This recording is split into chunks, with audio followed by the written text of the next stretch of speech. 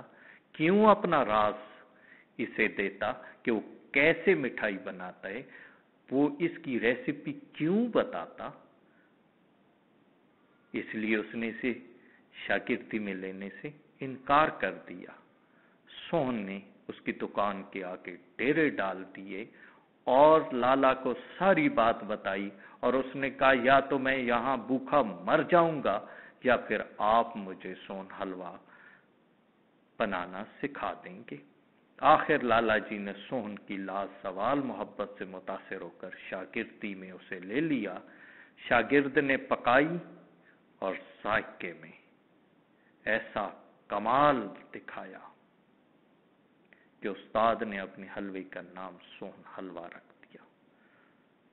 جب سوہن کی مدت ختم ہونے کی تھی، سوہن منزلوں پر منزلیں مارتا ہوا دریائے سندھ کے پتن پر پپلا موسی والا پہنچا، مگر کوئی کشتی نہ تھی اور مہلت کا آخری دن تھا۔